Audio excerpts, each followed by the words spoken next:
Some of the deepest wounds in your life will not come from your enemies. They'll come from people who were close enough to know exactly where you were vulnerable. People who knew your story. People who prayed with you. People you called family. People who were supposed to protect what was sacred, and instead they used their access to hurt you. And that is why betrayal feels so different from ordinary pain. Because betrayal isn't just harm. It is harm delivered through violated trust.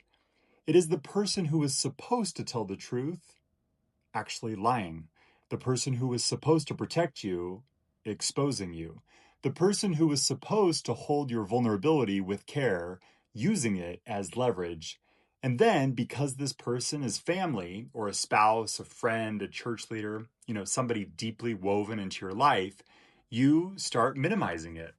You think, maybe it wasn't really betrayal. Maybe I'm being too sensitive. Maybe if I were more forgiving, this wouldn't still hurt me.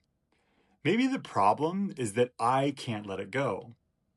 But you cannot heal a betrayal you are still demanding yourself not to call a betrayal. And here is what I want you to remember this Sunday. Jesus understands this wound. Judas wasn't some stranger standing outside the circle. He walked with Jesus. He listened to his teachings. He witnessed the miracles. He shared meals with him. He had access. And he still betrayed him.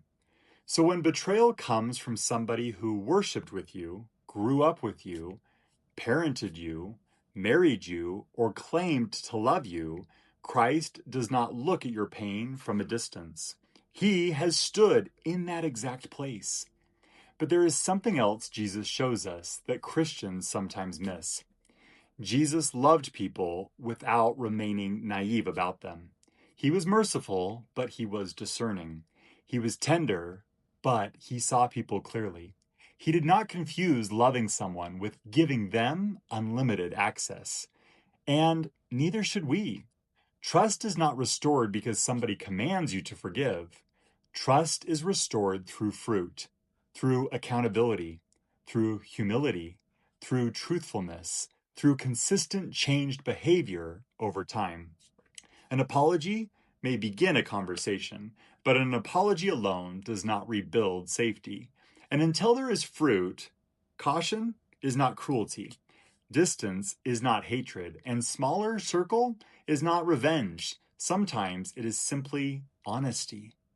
Healing does not require you to become bitter, but it also does not require you to keep pretending the relationship is safer than it actually is. Sometimes the most Christ-like response to betrayal is not immediate re-entry. It is sobriety. It is accepting that the circle may need to change, that access must now reflect fruit, and that forgiveness can exist in your heart even when trust has not yet been rebuilt in the relationship. That is not the death of love. It is the death of illusion. And as painful as that death can be, it may also be the beginning of peace. This chapter comes from chapter 9 of my book, Christlike Boundaries.